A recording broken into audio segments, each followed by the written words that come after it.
ओम नमो भगवते वासुदेवाय। ओम नमो भगवते वासुदेवाय। ओम नमो भगवते वासुदेवाय। कृष्णाय वासुदेवाय देवकी नंदनाय च नंदगोपकुमाराय गोविंदाय नमो नमः। नमो महावदनाय कृष्ण प्रेम प्रदायते कृष्णाय कृष्ण चैतन्य नामनि गौरा त्वेषे नमः। श्री चैतन्य मनोभीष्टं स्थापितं येन भूतले स्वयं रूप कदा मह्यं ददाति स्वपदान्तिकं। जय श्री कृष्ण चैतन्य प्रभु नित्यानंद श्री अद्वैत गदाधर शिवासादि गौर भक्त वृंदा। हरे कृष्णा कृष्णा कृष्णा हरे हरे, हरे राम राम राम हरे हरे। हरे कृष्णा। बिंद्रानाथ दास प्रभु और सामवेद के भक्ति वृक्ष के भक्तों, उपदेशामृत श्री रूप गोस्वामी के 10वें और 11वें श्लोक के ऊपर आज हरि कथा का श्रवण वर्णन होगा। आप सबका स्वागत है। 10वें श्लोक का कल हमने केवल भाव पढ़ा था। हरे कृष्णा कृष्णा कृष्णा हरे हरे, हरे राम राम राम हरे हरे। हरे कृष्णा। साउंड है कि नहीं? हरि बोल।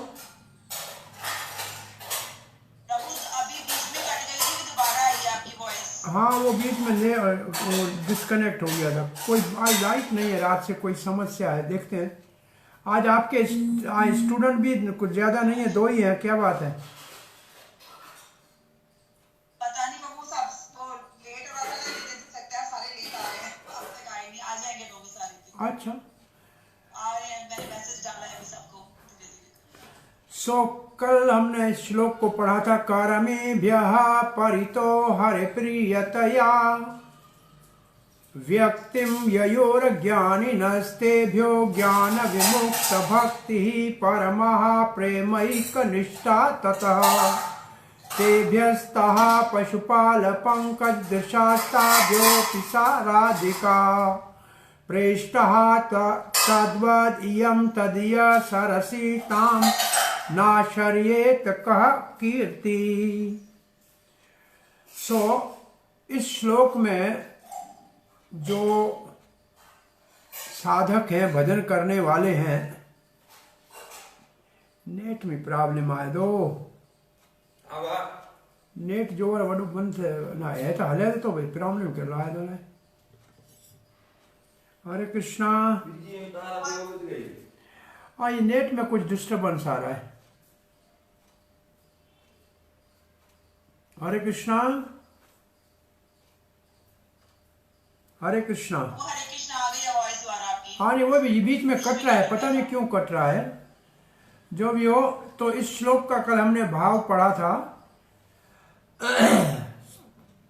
लिखा है कि शास्त्रों में कहा गया है कि जो कर्मकांडी हैं, फल की इच्छा वाले, अगर वो ज्ञान में आ जाएं तो वो भगवान हरि को प्रिय हैं। और ऐसे बहुत सारे ज्ञानी, उनमें से कोई एक मुक्त हो जाए और भक्ति में लग जाए तो वो उससे श्रेष्ठ है, दूसरे ज्ञानियों से श्रेष्ठ है। और उनमें से जिसने भगवत प्रेम प्राप्त किया, कृष्ण प्रेम प्राप्त किया, वो उससे भी ऊपर है। और फिर कृष्ण प्रेम वालों में जितने भी भक्त हैं, उनमें गोपियां सबसे श्रेष्ठ है, क्योंकि वो सदा कृष्ण के ऊपर आश्रित रहती हैं। और कृष्ण पशुपाल पंकज, वो जो गोप वेशधारी कृष्ण है, ब्रज का कृष्ण। और गोपियों में श्रीमती राधा रानी भगवान श्री कृष्ण को अति प्रिय है। और उनका कुंड वो भगवान को बहुत प्रिय है। जैसे राधा प्रिय है, ऐसे राधा कुंड प्रिय है। तो फिर कौन भाग्यशाली ऐसा है, कौन ऐसा भाग्यशाली नहीं है जो राधा कुंड के ऊपर निवास नहीं करेगा। लेकिन कैसे करेगा? अपने सिद्ध देह में अप्राकृत भाव, प्राकृत मतलब संसारी, अप्राकृत मतलब जब उसका सिद्ध देह उसको प्राप्त हो जाए, और वहां श्री श्री राधा गोविंद की सेवा करेगा। अष्टकालीन सेवा, 24 घंटे में कृष्ण राधा कृष्ण कहां कहां अपनी लीलाएं करते हैं उनका चिंतन करेगा। और ऐसे भाग्यशाली कोई राधा कुंड के तट के ऊपर बैठकर अगर कोई भजन करे तो वो विश्व में सबसे महान है। अब श्रील प्रभुपाद जी का तात्पर्य पढ़ते हैं। श्रील प्रभुपाद जी तात्पर्य में राधा कुंड के लिए इतना ज्यादा नहीं कहते हैं जितना सामान्य प्रचार की दृष्टि से कहते हैं। अब इस वक्त संसार में हर एक व्यक्ति काम कर रहा है लेकिन फल भोगना चाहता है, फल की इच्छा के लिए काम कर रहा है। जो भौतिक फल चाहते हैं उनको कर्मी कहते हैं। और ये कर्मी ऐसे काम क्यों करते हैं? क्योंकि भगवान की माया ने इसको मोहित कर रखा है। विष्णु पुराण में लिखा है, विष्णु शक्ति परा प्रोक्ता क्षेत्रज्ञाख्या तथा परा अविद्या कर्म संज्ञाय तृतीय शक्ति ईष्यते। विष्णु शक्ति परा प्रोक्ता, विष्णु की शक्तियां परा भी है और वह बड़ा जीव, क्षेत्रज्ञ तथा परा, और जो अपने शरीर को जानने वाला है क्षेत्रज्ञ। एक भगवान भी है, एक जीव भी है। अविद्या अज्ञानता के कारण, कर्म संज्ञाय, वो कर्म की संज्ञा मतलब फल के कर्मों के लिए काम करता है। तृतीय शक्ति, तीसरी शक्ति कौन सी? बाहरंग माया शक्ति। ईष्यते, उसकी स्वामिनी बन जाती है, वो उसके अधीन हो जाता है। तो संतों ने भगवान की शक्तियों को 3 में विभाजित किया है, आध्यात्मिक, तटस्थ जीव और भौतिक। और ये जो भौतिक प्रकृति है तृतीय शक्ति है। और जो भौतिक जगत में है वो जीवों को कुत्ते बिल्ले कहा, कुत्ते की तरह और सूअर की तरह काम में लगाती है, बस काय के लिए? इंद्रिय तृप्ति के लिए।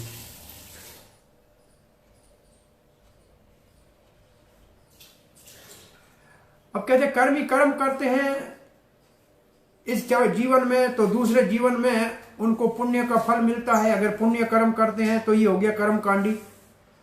तो दूसरे जन्म में उनमें से कुछ कर्मी यज्ञ आदि करेंगे। पहले सामान्य कर्मी, फिर कुछ पुण्य करें, दान पुण्य किया, फिर यज्ञ आदि किया, तो उनके फल के स्वरूप वो स्वर्ग आदि को प्राप्त करेंगे। वो कौन? जो वेदों के निर्धारित नियमों के अंतर्गत कर्म कांड का पालन करेंगे वो चंद्रमा लोक जाएंगे या उससे भी ऊपर के लोगों में जाएंगे। इसके लिए भगवत गीता में बताया है, वो पुण्य को भोगने के लिए स्वर्ग लोकों में जाएंगे। तेतं भुक्त्वा स्वर्ग लोकम विशालम क्षीण पुण्य मर्ति लोकम विशंति। जैसे उनके पुण्य का क्षीण हो जाएगा वो वापस मृत्यु लोक में आ जाएंगे। तो ये कर्मी हैं, वो स्वर्ग आदि की इच्छा कर रहे, ये कर्मकांडी है। सामान्य कर्मी नहीं है, ये कर्मकांडी है। तो वापस आ जाते हैं, मृत्यु लोक में आते हैं जहां मृत्यु होती है सबकी। ऐसे लोग स्वर्ग तक भले जाएं भी अपने पुण्य कर्म, परंतु वहां बहुत बड़ा भोग करने के बाद हजारों वर्षों तक फिर उनको वापस मृत्यु लोक में आना पड़ेगा। जैसे उनके पुण्य समाप्त हो जाएंगे तो वापस धरती पे आ जाएंगे। ये है कर्मियों की स्थिति, प्रभुपाद जी कहते हैं। अब कौन से कर्मी? आप प्रभुपाद जी 2 कहते हैं, एक पुण्य कर्म करने वाले और दूसरे पाप कर्म करने वाले। पाप वाले स्वर्ग में नहीं जाएंगे, वो नरक में जाएंगे, परंतु वापस दोनों आएंगे। अब प्रभुपाद कहते हैं इस जगत में हम देखते हैं कितने बड़े व्यवसाय करने वाले हैं, राजनेता हैं और भी बहुत बड़े वैज्ञानिक आदि जो भी हैं, वो केवल ही भौतिक सुख के पीछे भाग रहे हैं। बस धन कमाओ, कैसे भी धन कमाओ, वो पुण्य है या पाप से आ रहा है इससे कोई मतलब नहीं, धन आना चाहिए, इनको कर्मी कहा जाता है। इसका मतलब शास्त्र का कोई नियम नहीं पालन करते हैं, बस धन चाहिए भोग करेंगे, ये है कर्मी।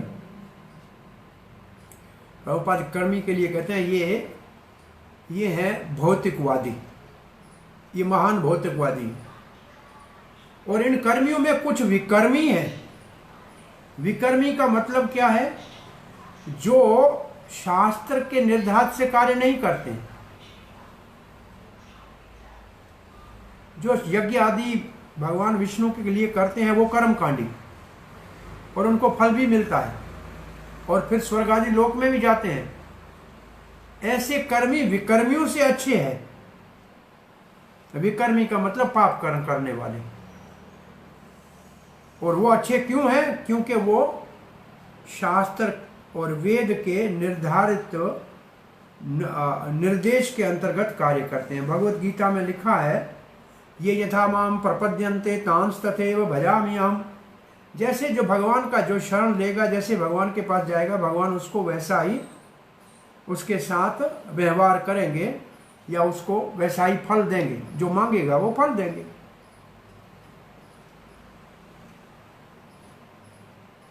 कृष्ण भगवान इतने दयालु है कि वो सबकी इच्छा पूरी करते हैं, कर्मियों की भी करते हैं, ज्ञानियों भी करते हैं। कर्मी क्या चाहते हैं? स्वर्ग और सुख। और ज्ञानी क्या चाहते हैं? ब्रह्म में लीन। और दोनों की इच्छा पूरी करते हैं, वो दोनों की इच्छा पूरी करते हैं। तो फिर भक्तों की क्या बात करें? कभी कभी कर्मी भले स्वर्ग आदि लोगों में जाएं भी, परंतु जब तक उनको कर्म के भोग की इच्छा रहेगी तब तक तो उनको जन्म मृत्यु के चक्कर से मुक्ति नहीं मिलेगी। अगर कोई पुण्य कर्म करेगा तो देवता का शरीर मिलेगा, देवलोक में चला जाएगा और वहां बहुत समय तक रहेगा, बहुत उत्तम भौतिक सुख भोगेगा। प्रायः वहां सबको अप्सराएं मिलेंगी, बस इसी के लिए सब जाएंगे। तो वहाँ स्वर्ग से भी कोई ज़्यादा उनको लगाव नहीं है, अप्सराओं से लगा है और सोम रस पीने से लगा हुआ है, तो वो इसलिए जाते हैं। दूसरे, और अगर कोई पाप कर्म करेगा तो नीच जोड़ियों में चला जाएगा, पशु बनेगा, वृक्ष बनेगा और पशु पक्षी वृक्ष आदि कुछ भी बनेगा। इसलिए जो कर्म का फल भोगने वाले, जो वेदों के नियम का पालन नहीं करते हैं, जो विकर्मी हैं, उनकी कोई ज्यादा प्रशंसा साधु संत नहीं करते हैं, वो निंदनीय है। जैसे भागवत में उनकी निंदा की गई है 5वें स्कंद में, न्यूनम प्रमत्त कुरुते विक्रमः। न्यूनम प्रमत्त, अंधे है, पागल है, नशई है। कुरुते विक्रमक, विक्रम करते हैं। यदिंद्रिय प्रीत्या प्रणोति, केवल इंद्रियों का भोग चाहिए। न साधु मन्ये यतात्मनोयम, साधु उनकी कोई महत्व नहीं देते हैं। असन्नपि कलेशदा आश देह, वो जानते भी हैं कि ये फल के रूप हमारे को दुख देने वाला शरीर प्राप्त करना पड़ेगा, लेकिन उसको भूल फिर भी ये पाप कर्म करते हैं। तो प्रभुपाद जी लिखते हैं, भौतिकवादी गधे और सुअर की तरह काम करते हैं, छूकर कुकर की तरह काम करते हैं इंद्रिय तृप्ति के लिए। सुकर कुकर की तरह इंद्रिय तृप्ति के लिए काम करते हैं। वो वास्तव में मूर्ख है, पहले नंबर के मूर्ख है, प्रमत्त है। वो सब पाप कर्म करते हैं, किसके लिए? इंद्रिय तृप्ति के लिए। ये बुद्धिमान के लिए अच्छी नहीं लगती हैं, क्योंकि उनका फल शरीर है और जो दुखदाई है। और मानव जीवन का परम लक्ष्य है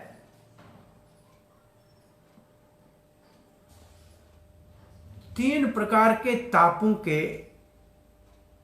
दुख से मुक्त होना, आदि भौतिक, आदि दैविक और आध्यात्मिक ताप।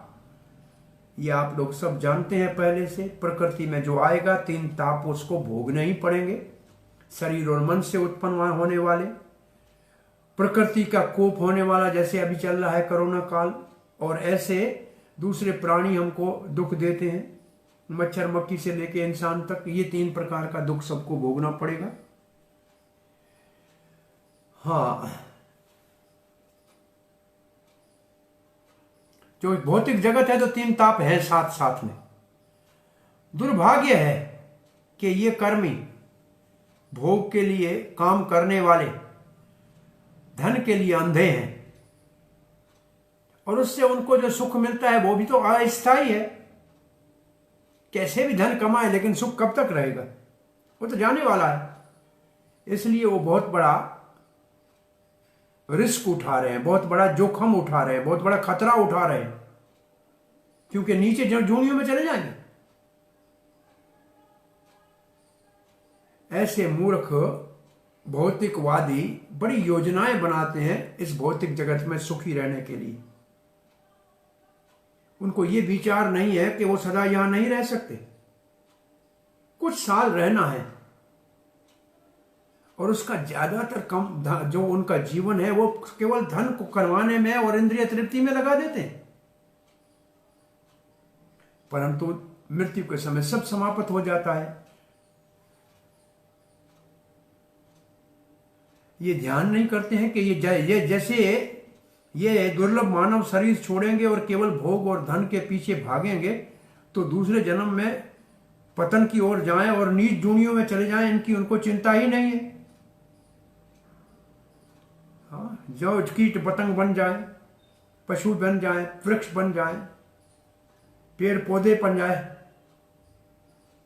अगर ऐसा नहीं सोचते हैं तो जीवन के लक्ष्य में वो हार जाते हैं और उसमें उनको कोई सफलता नहीं मिल सकती। जीवन के लक्ष्य में वो केवल अज्ञानी नहीं है, वो केवल अज्ञानी नहीं है, अविद्या केवल उनके पास नहीं है, परंतु अज्ञान के स्तर पे काम कर रहे हैं, अज्ञान के स्तर पे काम कर रहे हैं। अज्ञानी भी है और अज्ञान के स्तर पे काम कर रहे हैं। कुछ लोग अज्ञानी होते हैं लेकिन अज्ञान का काम नहीं करते हैं, लेकिन ये तो काम भी अज्ञान का कर रहे हैं। मूर्खता है। और क्या सोच रहे हैं कि हमारे को भौतिक लाभ क्या हुआ, ये बहुत बड़ी महल माड़ियां बन गई, बड़ी बड़ी बिल्डिंगें हमारी बन गई, बड़ी मोटर आ गई, और कौन सी मोटर आ गई, BMW आ गई कि ये आ गई कि वो आ गई, परंतु उनकी स्थिति कितनी भयानक है इसका उनको विचार नहीं है कि ये सब चीजें यहां रह जाएंगी। ये भौतिकवादी ये नहीं जानते हैं कि दूसरे जन्म में नीच जूनियों में जाना पड़ेगा, जो उनके कार्य हैं उनको नीच जूनियों में ले जाएंगे। और पराभव, इसको कहते हैं पराभव। पराभव का मतलब हार जाते हैं। वो भागवत में पराभव किसको कहा गया है, तावद अबोध जाता, जब तक अज्ञानी है तब तक हारते रहेंगे। अब यहां तक पूरे के पूरे 2 परिच्छेद केवल कर्मी और विकर्मी के विचारधारा है। चाहे पुण्य हो या पाप हो, दोनों में शरीर लेना पड़ेगा। इसलिए एक सोने की जंजीर है और एक लोहे की है, लेकिन बंधन दोनों में है, तो इनका कोई इतना ज्यादा महत्व नहीं है। इनसे ऊपर जो हो जाए, इसलिए आत्म तत्व को जानना चाहिए, आत्म तत्व को जानना चाहिए, आत्मा के विज्ञान को जानना चाहिए। जब तक आत्म तत्व के स्तर तक कोई नहीं आएगा कि मैं शरीर नहीं मैं आत्मा हूं, तब तक वो अज्ञानता में ही रहेगा। ऐसे हजारों लाखों अज्ञानी धरती के ऊपर हैं और अपने जीवन को व्यर्थ इंद्रिय तृप्ति में गंवा रहे हैं। उनमें से कोई एक भाग्यशाली होता है जो ज्ञान के स्तर पे आता है।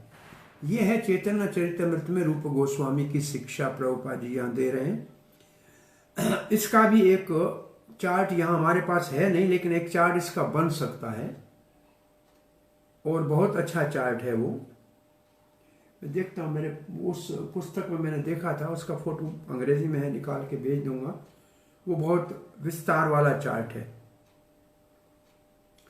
तो ऐसा ज्ञानी कोई एक भाग्यशाली है, वो ज्ञान के स्तर पे आए और जीवन के उच्च विचारों को जाने कि जीवन में उच्च महत्व वाली क्या बातें हैं, उसको ज्ञानी कहते हैं। ज्ञानी ये जानता है कि फल वाले कर्म बंधन का कारण है, एक जन्म से दूसरे जन्म में जाना पड़ेगा, शरीर छोड़ना पड़ेगा, आवागमन चलता रहेगा। इसलिए वो जानते हैं। भागवत के 5:5:5 में कहा गया है शरीर बंध, और शरीर के बंधन में सदा बने रहेंगे। तो जब तक इंद्रिय भोग की भावना बनी रहेगी तब तक शरीरों का छोड़ना और लेना चलता रहेगा। मन कर्मों में लगा हुआ है और उसके फल भोगने में लगा हुआ है, तो उसको मन दूसरे शरीर में अपने कर्मों के फल को भोगने के लिए ले जाएगा। ये मन ही है जो हमको एक शरीर से दूसरे शरीर में ले जाता है। तो अब निर्णय बता रहे हैं पहली लाइन का कि इसलिए ज्ञानी कर्मियों से श्रेष्ठ है, क्योंकि वो इंद्रिय भोग के अंधे मार्ग में चलते हैं। कर्मी उनसे ये श्रेष्ठ है। ये भगवान श्री कृष्ण के वचन है। ज्ञानी हो सकता है मुक्त भी हो जाए, ज्ञानी मुक्त हो सकता है। किससे? अज्ञानता से। कौन सी अज्ञानता से? कर्म के फल भोगने वाली अज्ञानता से मुक्त हो जाए। परंतु अगर वो भक्ति के स्तर पे नहीं आए तो भी उसको अज्ञानी ही माना जाएगा। ज्ञानी है और मुक्त हो गया है किससे? फल वाले कर्मों के भोग से, उससे तो मुक्त हो गया। परंतु अगर भक्ति के स्तर पे नहीं आया तो अभी तक 3 गुणों के अंतर है, क्योंकि ज्ञान सत्व गुण की वृत्ति है और वो अभी तक 3 गुणों से ऊपर आया नहीं, भक्ति तक पहुंचा नहीं, तो अभी भी उसके अंदर उसको अज्ञानी मानना चाहिए। अभी तक अविद्या उसके साथ जुड़ी हुई है।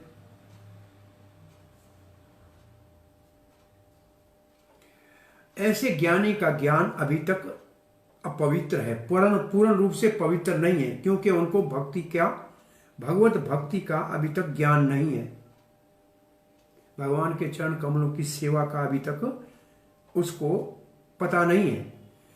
अब अगर कोई ऐसा ज्ञानी भक्ति के मार्ग में आ जाए तो उत्तम ज्ञानी हो जाएगा। ऐसा ज्ञानी अन्य ज्ञानियों से महान है। ज्ञान मुक्त भक्ति परमा, ज्ञान मुक्त भक्ति परमा हमारे श्लोक में जो है, ये जो भक्ति में आ जाएगा ये असाधारण ज्ञानी से महान है। ज्ञानी भक्ति में कैसे आता है? प्रभुपाद जी ये श्लोक लिखते हैं, कहते हैं भगवत गीता में एक श्लोक अगर कोई आपसे कहे कि ज्ञान योग का कौन सा है, तो ये श्लोक प्रभुपाद जी ज्ञान योग का एक श्लोक ही में बोलते थे। बहुनाम जन्मनाम अन्ते ज्ञानवान माम प्रपद्यन्ते वासुदेव सर्वमिति स महात्मा स दुर्लभ। ये है असली ज्ञानी। इसको ज्ञान योग की परिकाष्ठा कहते हैं, जो बहुत जन्मों के बाद ज्ञान से इस निर्णय पे ऊपर पहुंचे कि वासुदेव सब कुछ है, ऐसा महात्मा दुर्लभ है। प्रभुपाद से कब कर्मी के लिए, कर्म योग के लिए एक श्लोक में उत्तर मांगते थे तो प्रभुपाद जी 9वें अध्याय से कहते थे यत् करोसि यदस्नासि यत् जहोसि ददासि यत् तपस्यसि कौन्ते तत्कुरुष्व मदार्पणम। ये है उत्तम कर्म योग। और ध्यान योग के लिए कोई पूछते थे एक श्लोक भगवत गीता में कौन सा है, तो प्रभुपाद जी कहते योगी नाम अपि सर्वेषां मद्गते अंतरात्मा श्रद्धावान यो भजते माम समे युक्तत्मो मतः। और भक्ति का सर्वश्रेष्ठ सर्वधर्मान परित्यजमाम एकम शरणम व्रज अहम त्वं सर्वपापेभ्यो मोक्षयिष्यामि मा शुचः मन्मना भव मद्भक्तो मद्याजी माम नमस्कुरु मामेवेश्यसि प्रतिजानि प्रियोसि मे। सो ये श्लोक इस तरीके से भगवत गीता का सारांश श्लोक है। अब भक्ति में कोई आ जाए, कौन सी भक्ति में? साधन भक्ति में, क्योंकि लिखा है जो भक्ति के नियमों का पालन करे तो फिर वो भाव भक्ति के स्तर पे आएगा, क्योंकि साधन भक्ति भाव भक्ति को जगाएगी जो हृदय में होती है। और भाव भक्ति जब परिपक्व हो जाएगी तो प्रेम में पहुंच जाएगी। लेकिन उसके लिए क्या करना पड़ेगा? ऐसे साधन वैदिक साधन भक्तों के चरण चिन्ह में चलना पड़ेगा। और वैदिक साधन भक्ति के 3 महात्माओं के यह नाम लिखिए, नारद जी, सनक और सनातन। ये 4 कुमार, ये ज्ञानी थे और फिर ये भक्ति में आए और फिर भक्ति भगवान के चरणों के तुलसी लगी हुई विष्णु की नासिका में गई तो इनका मन भक्ति की ओर आकर्षित हो गया।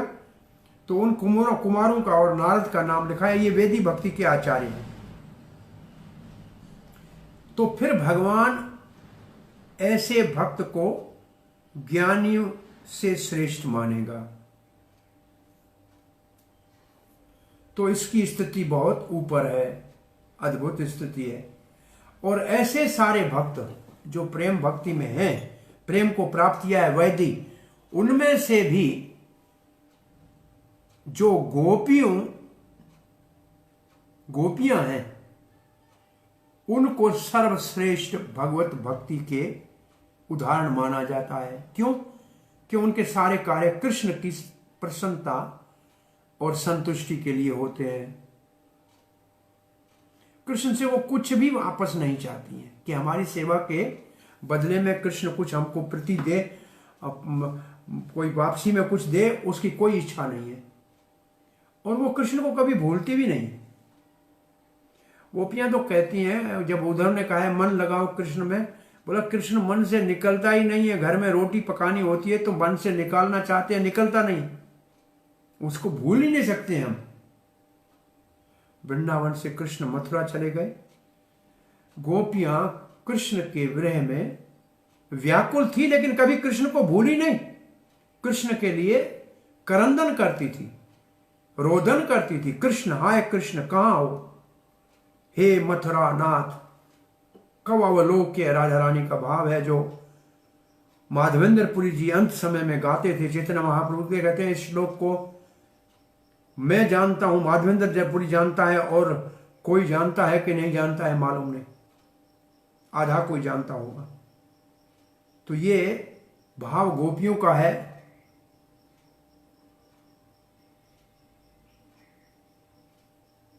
प्रभुपाद कहते हैं ऐसा गोपियों का कृष्ण की सुमृति में विरह का वेदना में व्याकुल होना असल में वास्तविक जुदाई नहीं है, वो कृष्ण के साथ जुड़ी हुई है, ऐसा ही मानना चाहिए। कृष्ण के विषय में चिंतन करना या कृष्ण से मिलने में कोई अंतर नहीं है, दोनों बराबर है। और इन दोनों में अगर तुलना की जाए कि कौन सा महान है, तो जुदाई में सेवा करना महान है। उसको कहते हैं विप्रलंबा सेवा।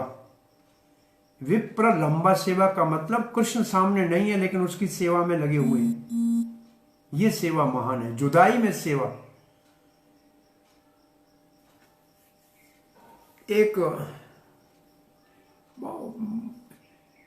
एक महात्मा ऐसे बड़े कवि थे, बात सिंध की है, बहुत प्रसिद्ध कवि है, जैसे हमारे पास कालिदास आदि है, वहाँ का लोकल कवि बहुत प्रसिद्ध है। वो एकांत में जंगल में नदी के किनारे ध्यान में बैठा था, तो उसने बकरियों को देखा, प्यासी बकरियां पानी पीने के लिए भाग रही थी। तो उसको लगा कितना अच्छा इनको प्यास है, ये पानी पीने के लिए, पानी से मिलने के लिए इतनी प्यासी, ऐसी प्यास मेरे मन में आए भगवान को मिलने की। तो उनको देख रहा था, तब तो वो पानी पी लिया, तब तक तो भाग जा रही थी हम थे, और पानी पीने के बाद उसी पानी में खड़ी रही और उधर ही पेशाब करने लगी और उधर ही उनका विष्टा होने लगा।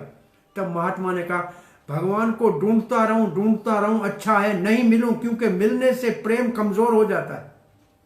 मिलने के बाद प्रेम में वो तीव्रता और वो तेज नहीं रहता है। इन बकरियों को मैंने देख लिया, ऐसे भगवान के साथ मिलने से ज्यादा उनसे मिलने की भावना में तड़प जो है वो उत्तम है। प्रभुपाद जी कहते हैं कि गौड़ीय वैष्णव विप्रलम्ब भाव में, जैसे चैतन्य महाप्रभु राधा के भाव में, गंभीरा में, हमेशा कृष्ण के सुमरण में और उनकी लीलाओं का सुमरण सुनना और उसी में मगन रहते थे। ये महाप्रभु ने करंदन का कॉलेज खोला है कृष्ण के लिए, कि इसमें कृष्ण के लिए।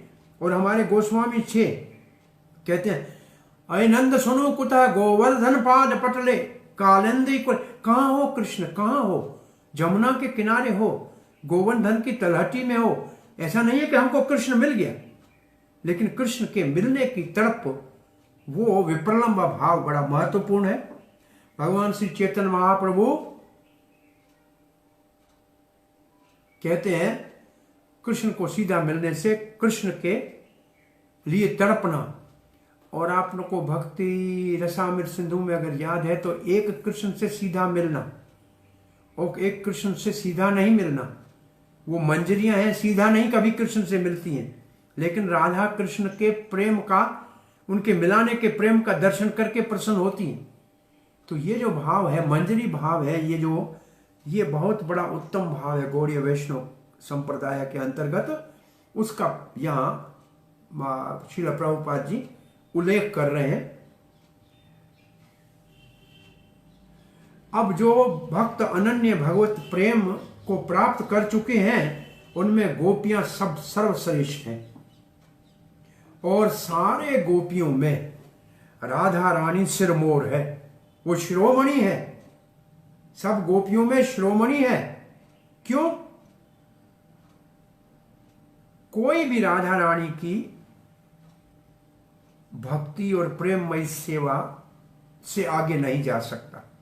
वो अंतिम सीमा है, उससे आगे जाना किसी के लिए संभव नहीं।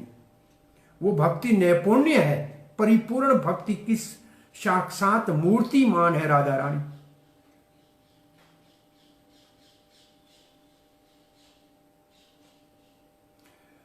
कितनी भक्ति भरी है राधा रानी कि कृष्ण भी उनके इस भक्ति के भाव की गहराई को और गंभीरता को समझने में अपने आप को अपूर्ण मानते हैं। मैं नहीं समझ सकता। इसलिए उन्होंने राधा रानी के भाव को चैतन्य महाप्रभु के रूप में अंगीकार किया, राधा रानी के भावनाओं को, प्रेम के भाव को जानने के लिए। ये चैतन्य महाप्रभु के अवतार के अंतरंग कारण है। राधा रानी को मुझ में, मैं कितना सुंदर हूं, राधा रानी को मुझसे मिलने में क्या सुख मिलता है, ऐसे भावों को महाप्रभु कृष्ण जानना चाहते थे। और इसलिए उन्होंने महाप्रभु का यहां अवतार लिया। श्री रूप गोस्वामी अब सारांश में निर्णय कर बता रहे हैं कि श्रीमती राधा रानी सबसे महान कृष्ण भक्त है। एक्साल्टेड के लिए क्या लिखा है शब्द हिंदी में? हाँ जी, एक्साल्टेड के लिए क्या शब्द लिखा है? क्या लिखा है? Radha Rani is most exalted devotee of Krishna. Exalted के लिए क्या लिखा है? मोस्ट एक्साल्टेड डिवोटी, एक्साल्टेड के लिए क्या शब्द लिखा है?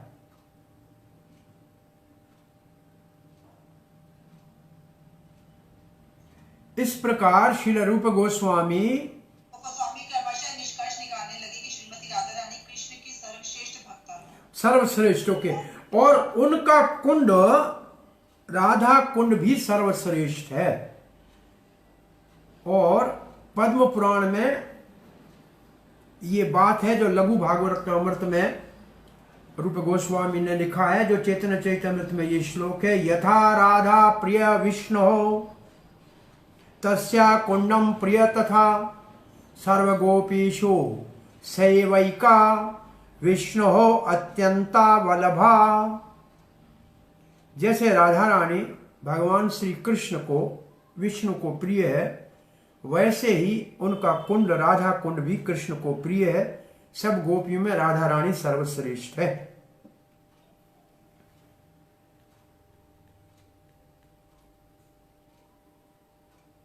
ओके, इसलिए जो कृष्ण भावना में रुचि रखते हैं उनको राधा कुंड का शरण लेना चाहिए, वहां बैठकर भक्ति करनी चाहिए।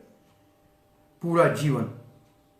ये है श्रील रूप गोस्वामी के 10वें श्लोक उपदेशामृत का सार। अब इस श्लोक की हमने स्लाइडें तो कल देख ली थी, इसकी पीपीटी तो हमने कल देख ली थी। अब हम आगे वाला श्लोक पढ़ते हैं। 10वें श्लोक का थोड़ा सा भाव, एक तो पहला जीव आप समझ लो, नीचे है सबसे जीव, और जीव है दो प्रकार के, एक है चर, एक है अचर। और जो चर हैं, जो चल सकते हैं, उनमें से कोई जलचर है, कोई थलचर है, धरती के रहने, और कोई नभचर है, आकाश में उड़ने वाले। और इनमें से जो धरती पे रहते हैं उनमें सबसे कम है मानव। और मानव में भी दो विभाजन कर दिया, एक तो हो गए अनार्य मलेच्छ और दूसरे हो गए वेदनिष्ठ, वेद के ऊपर चलने वाले। उनके भी दो विभाजन हो गए, एक तो वेद को केवल मुख से मानते हैं लेकिन चलते अपने मनमानी से, उनको छोड़ दो। जो वेद को मानते हैं वो हो गए कर्मी, और इसको कहते हैं धर्मचारी, ये धर्म के ऊपर चलने वाले। इन धर्मों में से कुछ होते हैं कर्मनिष्ठ, उनको कहते हैं कर्मकांडी, वो इनसे ऊपर है। कर्मकांडियों से ऊपर है ज्ञाननिष्ठ, और ज्ञाननिष्ठ से ऊपर है मुक्त, और मुक्त से ऊपर है कृष्ण भक्त। अब कृष्ण भक्त से ऊपर है गोपियां, गोपियों से ऊपर है राधा रानी। तो ये एक श्रृंखला दी हुई है। और एक बात कही हुई है यहाँ, हाँ जी हाँ जी, इसकी फोटो भेज देते हैं फिर। अब श्री प्रभुपाद जी लिखते हैं कि राधा कुंड में कौन रह सकता है। राधा कुंड, कौन रहेगा राधा कुंड पे? जो सर्वश्रेष्ठ भक्त है। अगर वो तीसरे स्तर के भक्तों के साथ मिलता जुलता है तो राधा कुंड के ऊपर रहने का अधिकारी नहीं है। राधा कुंड कृष्ण और राधा रानी और राधा कुंड में कोई अंतर नहीं है। कोई भी राधा कुंड के ऊपर कूद के स्नान करे और तैरे, ये तो उचित नहीं है। आप राधा कुंड में कैसे भोग कर सकते हो? आप कहते हो कि हम राधा कुंड का भोग कर रहे हैं, ये मूर्खता है। ये प्रभुपाद के शिष्य एक बार गए प्रभुपाद के साथ और राधा कुंड में तैरने लगे। प्रभुपाद बहुत क्रोधित होगा कि तुम तो नहाने के भी अधिकारी हो, नहाना नहीं चाहिए। अब इसके बाद वाला श्लोक नहाने के ऊपर आता है। और कल आपने एक प्रश्न भी पूछा था, तो भक्ति सिद्धांत सरस्वती ठाकुर श्रील प्रभुपाद कहते हैं, मैं भी राधा कुंड रहने का अधिकारी नहीं हूं। मैं गोवर्धन में रह जाऊंगा और अपने गुरुजन जो राधा कुंड के तट पे रहते हैं उनकी सेवा के लिए जाऊंगा, लेकिन वहां रहूंगा नहीं। ये हमारे को सिखाने के लिए कि जब तक हम अधिकारी नहीं है, जब तक उस स्तर पे नहीं है, तब तक राधा कुंड में रहना और स्नान करना इतना सरल नहीं समझना चाहिए। अब हम अंतिम आज 11वां श्लोक पढ़ने जा रहे हैं। कृष्णैश्च उचहि प्रणयवस्ति प्रियसी भयोभ्योऽपि राधा। कृष्ण उचहि, उचहि का मतलब कृष्ण, भगवान श्री कृष्ण, उचहि बहुत ऊंचा, प्रणयवस्ति, प्रणय प्रेम का बहुत ऊपर का स्तर है। प्रेम के ऊपर स्तर है, स्नेह, स्नेह के ऊपर है, मान के ऊपर है प्रणय। और राधा रानी को बोलते हैं, राधा है कृष्णेर प्रणय विकृति। कृष्ण जब प्रणय के स्तर के ऊपर प्रेम में होते हैं तो उनके वाम भाग से राधा रानी का प्रकट्य होता है। राधा है कृष्णेर प्रणय विकृति। और भक्ति विनोद ठाकुर कहते हैं, कृष्ण के सारी लीला स्थलियों का दर्शन मैं प्रणयी भक्तों के संग में करूंगा। इसका मतलब जो प्रेम से ऊपर उठे हुए भक्त हैं, इसका मतलब दास सखा वात्सल्य भाव जिनका प्रकट हो चुका है, माधुर्य, उनके संग में ब्रज का दर्शन करने का। कृष्ण उच्चहि प्रणय वस्ति प्रेषिभ्यो, प्रेषी मतलब प्रिय है, जो सबसे उच्च कोटि की कृष्ण की प्रिय है। अपि राधा, वो है राधा। और राधा कुंडम चास्य मुनिभीर अभितस्तादृक् एव व्यधाई। और सारे मुनिगण साधु संत भक्त कहते हैं राधा कुंड राधा के समान कृष्ण को प्रिय है। यत प्रेष्ट ही अपि अलम अशुलभम किम पुनर्भक्ति भाजम किसी को भाग्य से राधा रानी का तट मिल जाए तो कितना बड़ा भाग्यशाली है। ये तो उसका प्रेम भक्ति तो जागृत हो चुकी है। तत प्रेमेदम सकृदपि, एक बार भी, सकृद का मतलब एक बार भी, सरह, सर का मतलब उस सरोवर में, स्नातुर स्नान करे, आवेश करोति, उसकी प्रेम भक्ति प्रकट हो जाएगी। लेकिन कौन स्नान करने का अधिकारी है, यहां लिखना है। हमारे बहुत सारे भक्त कई बार स्नान करके आए हैं, लेकिन कोई उनके अंदर प्रेम भक्ति नहीं दिख रही है। और भक्ति सिद्धांत सरस्वती ठाकुर एक बार स्नान करने का उल्लेख है, लेकिन कभी स्नान नहीं किया। पानी का आचमन कर लेते थे, प्रणाम करते थे, और भाव यह था कि हमारे चरण राधा कुंड के अंदर प्रवेश न करने चाहिए।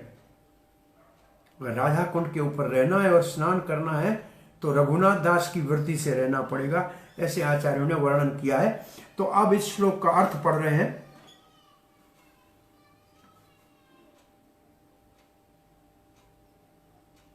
जो बहुत सी चीजें कृष्ण को आनंद देती हैं, और उनमें से जो सबसे प्रिय भगवान श्री कृष्ण को बहुत प्रिय है ब्रजभूमि में, वो है गोपियां, और गोपियों में है राधा रानी। निश्चित रूप से कृष्ण प्रेम की वो खजाना है, कृष्ण के प्रेम का वो कोश है। और हर प्रकार से उनका कुंड जो है, बड़े बड़े महात्माओं ने कहा है, वैसे ही कृष्ण को प्रिय है। निश्चित रूप से राधा कुंड का निवास किसी भाग्यशाली को प्राप्त हो सकता है। जो महान भक्त है, उससे भी भाग्यशाली वो है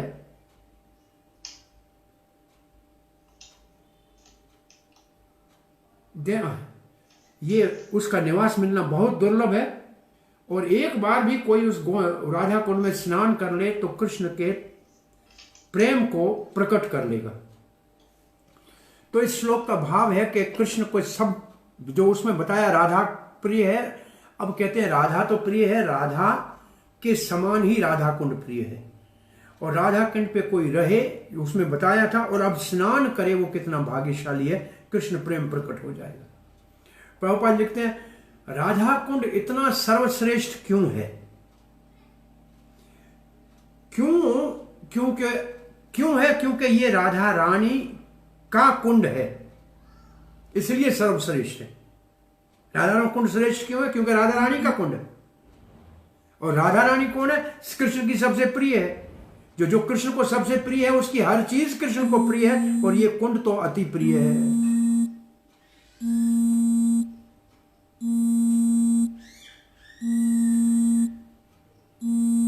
अच्छा, आगे प्रभुपाद लिखते हैं सब गोपियों में सर्वश्रेष्ठ कृष्ण कांता है, कृष्ण प्रिय है। ऐसे राधा कुंड भी कृष्ण को अति प्रिय है। और बड़े बड़े ऋषियों ने इस राधा कुंड को कृष्ण को बहुत प्रिय माना है, कृष्ण राधा के समान माना है। कृष्ण का राधा कुंड के लिए जो प्रेम है और राधा रानी के लिए जो प्रेम है, वो हर प्रकार से समान है, कोई अंतर नहीं।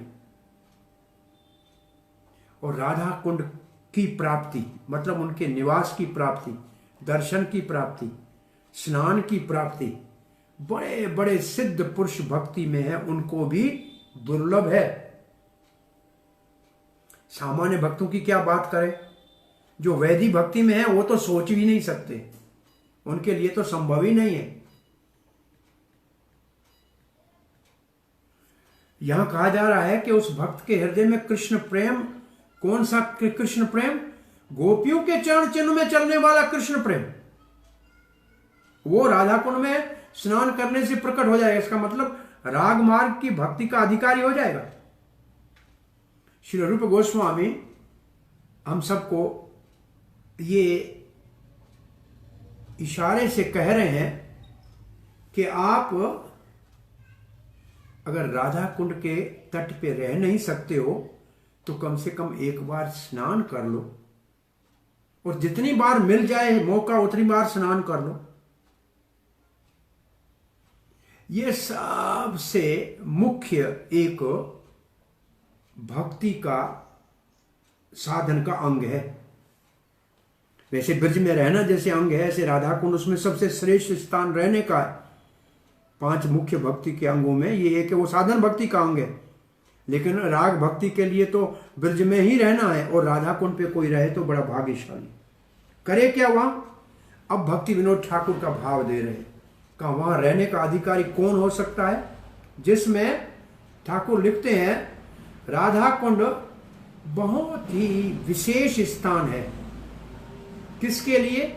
जो भक्ति में बहुत आगे प्रगति करना चाहते हैं। कौन सी भक्ति में? गोपियों के चरण चिन्हों में चलने वाली कौन सी भक्ति?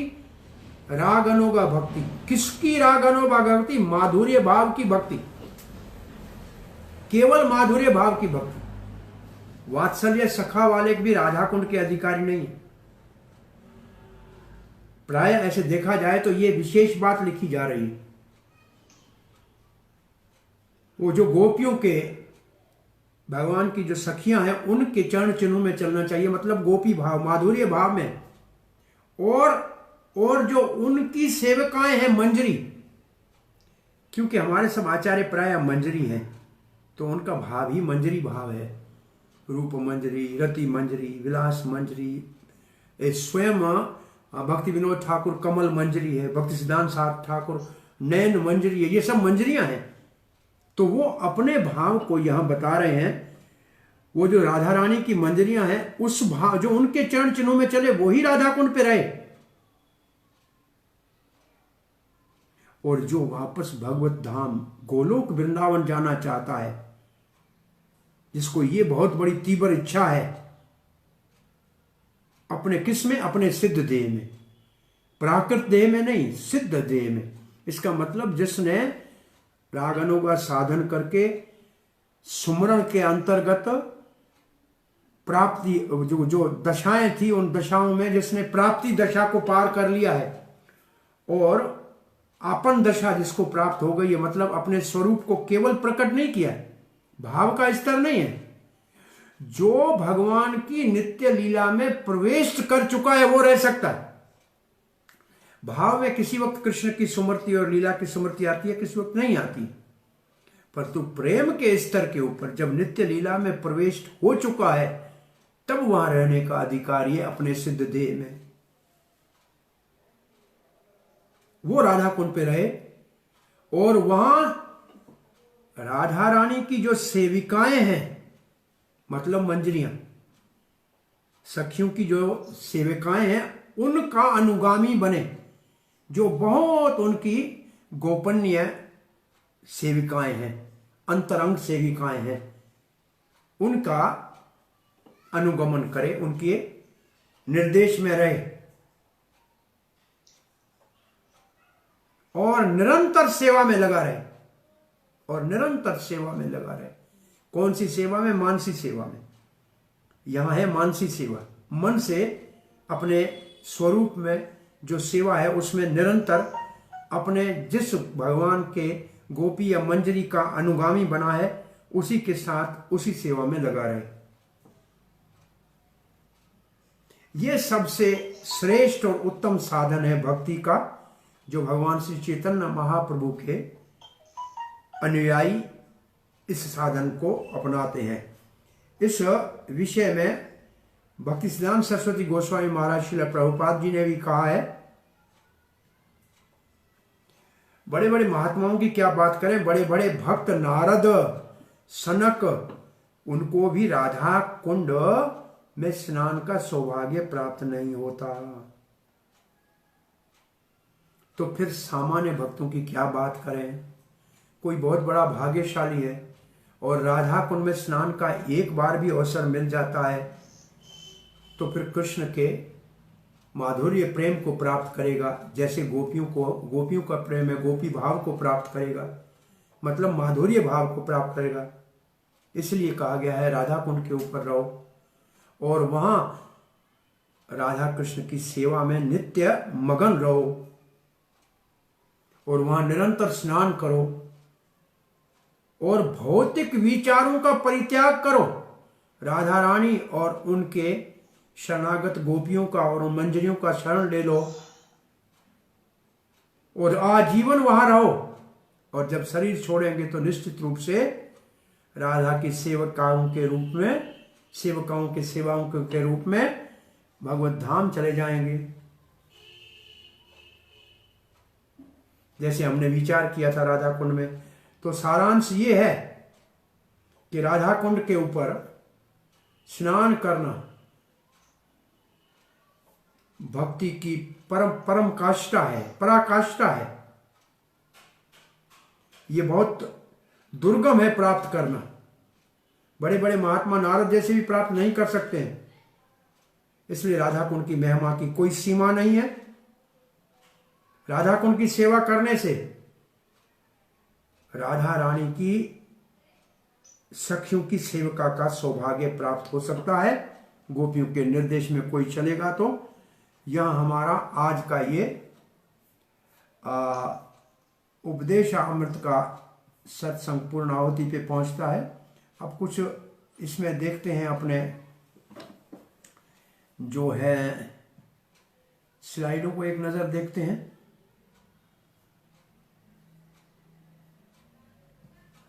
हरे कृष्ण।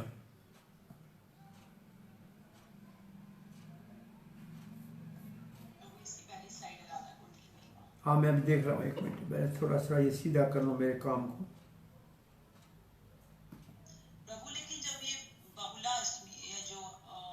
हाँ, राधा कुंड में स्नान का एक दिन है। हाँ जी, हाँ जी। उस दिन तो बहुत लोग स्नान करते थे। लेकिन किसी को कृष्ण प्रेम हुआ क्या? बात बहुत वो मुख्य बात है कि कृष्ण प्रेम प्राप्त नहीं हुआ तो इसका मतलब वो स्नान शरीर को पानी लगाए। जैसे जैसे एक श्लोक हमेशा प्रभुपाद के, तीर्थ में जाओ और जल में स्नान करके आओ तो गोखर स्नान के, गाय और गधे के स्नान के बराबर है वो जो सिद्ध देह में नहीं। इसलिए बहुत कुछ लिखा है इसके ऊपर। कुछ बातें हैं, मैं सोच रहा था इसमें से पढ़ लूंगा, लेकिन अब देखें और किसी समय देखेंगे अगर कोई समय मिला तो। 11वें श्लोक में ग्लोरीज ऑफ राधा कुंड, राधा कुंड की महिमा बताई गई है।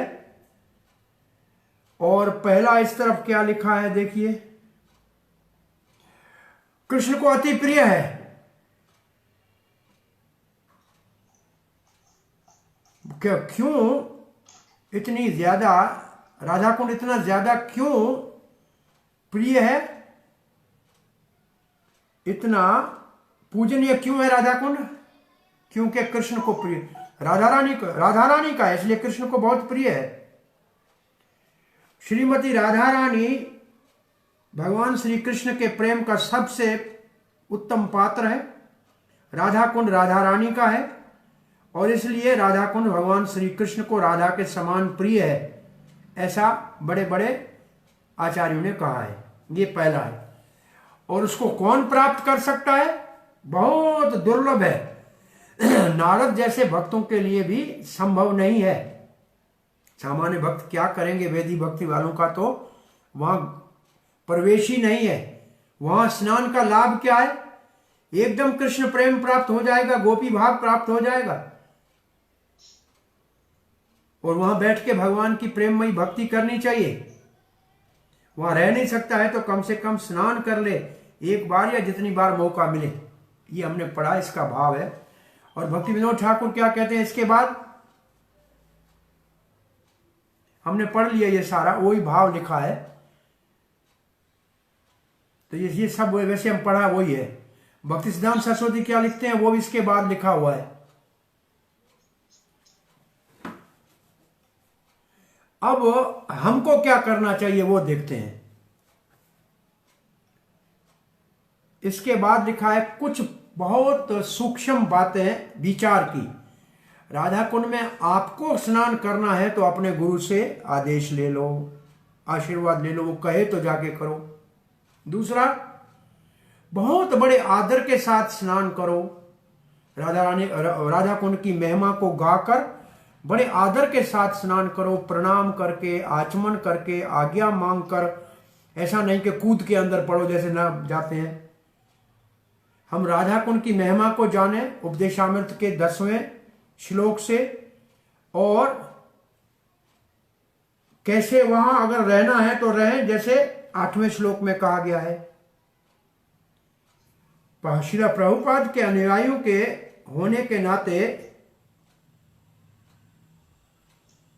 स्वयं श्रील प्रभुपाद के बहुत सारे अनुयायी बहुत बड़े प्रगति किए हुए हैं। वो राधा कुंड के ऊपर रहने से ज्यादा राधा कुंड का प्रचार करने को महत्व देते हैं। प्रभुपाद जी ने अपने शिष्यों को कहा कि अधिक समय राधा कुंड के ऊपर मत रहो, परंतु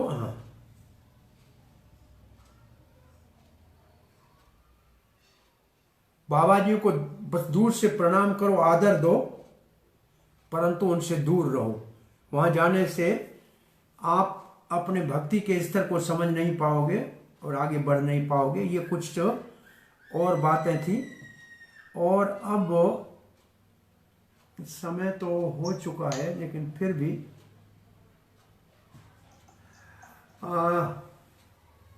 हरे कृष्णा। ये भक्ति सिद्धांत सरस्वती इनके अपने इन सबकी कमेंट्रियां भी अपनी जगह पे हैं। रघुनाथ दास गोस्वामी हम लोगों ने हमको सिखाया कि राधा कुंड पे कैसे रहना चाहिए। संख्या पूर्वक नाम गानन नतिभि कालावसांतिक। वो राधा कुंड को रोज परिक्रमा करते थे और निशान लगाते थे दंडवती परिक्रमा का। ये है राधा कुंड वासी। संख्या पूर्वक नाम जपते थे, हजारों वैष्णव को रोज प्रणाम करते थे। कितनी बार? ये है राधा कुंड। उसको कितना वैराग्य था, वो इतना जिसको वैराग्य है वो राधा कुंड में स्नान करे। पहले वो रघुनाथ का अनुयायी बनने का अधिकारी बने। ये प्रभुपाद ने 1976 में 16 अगस्त को बात कही है। राधा कृष्ण के प्रेम कैली को कौन समझ सकता है? जो रूप गोस्वामी के इन शिक्षाओं को पढ़ेगा। ये आसान नहीं है। राधा कुंड आसान नहीं है। मैं बस अब जाऊंगा उधर और जाके स्नान करूंगा, नहीं, ये इसके लिए नहीं है। रूप रघुनाथ पदे होई बे आकुटी कबे अमा बुझी बे जुगल प्रीति। नरोत्तम दास ठाकुर कहते रूपा रघुनाथ के चरणों में जब प्रीति होगी तभी मैं जाके वहां रह सकता हूं। तो ये भक्ति सिद्धांत सरस्वती स्वामी ठाकुर जी का अपना भी बहुत बड़ा लेख है कि राधा कुंड गए थे, प्रवचन दिया, लेकिन स्नान नहीं किया, आचमन किया। एक बार कहते हैं कि लिखा है, स्नान करने का वर्णन है। तो ये बहुत बड़ा महत्वपूर्ण विषय है। हमने पढ़ने से पूरा कर लिया। बहुत से प्रश्नों का उत्तर कृष्ण राधा कुंड भगवान को क्यों प्रिय, कृष्ण को प्रिय है। दूसरा प्रश्न है राधा कुंड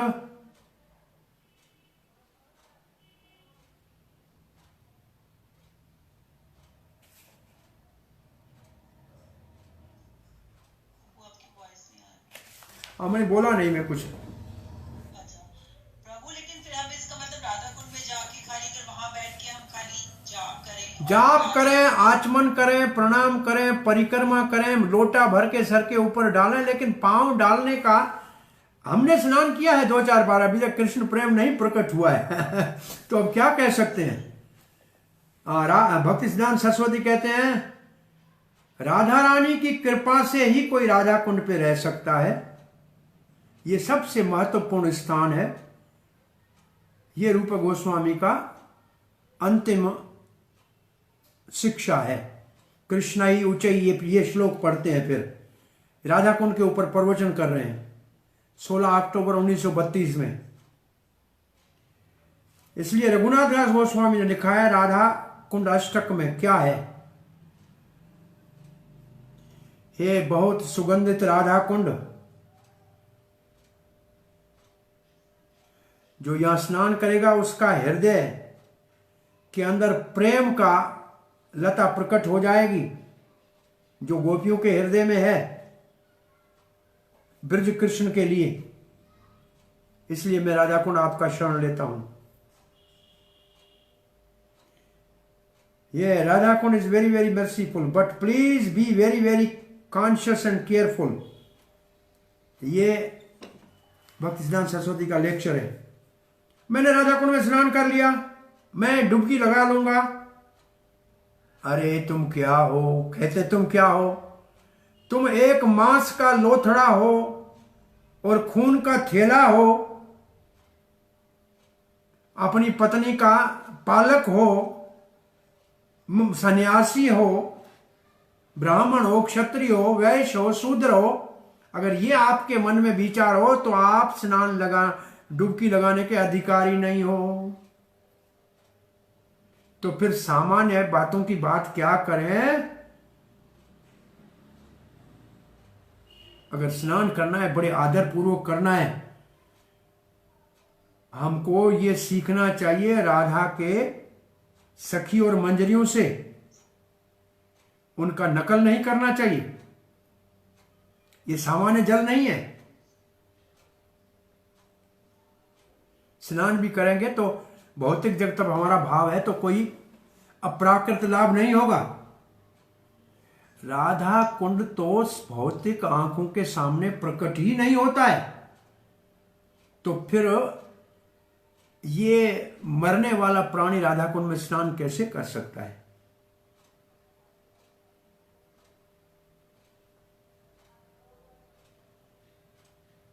अगर हमारी चेतनाओं के ऊपर बहुत सारी उपाधियां हैं, मतलब मैं ये हूं, मैं वो हूं, तो फिर राधा कुंड के पास रहना या स्नान करना, वो स्नान ऐसा है जैसे हड्डियों के थैले को स्नान कराया। भक्ति सिद्धांत सरस्वती ठाकुर कहते हैं मैं कहता हूं कि राधा कुंड के निकट जाने से पहले बिना विचार किए मत जाओ, ऐसे मनमाने मत जाओ। चैतन्य महाप्रभु की कृपा को प्राप्त करो कि उन्होंने हमारे को राधा कुंड दिया है।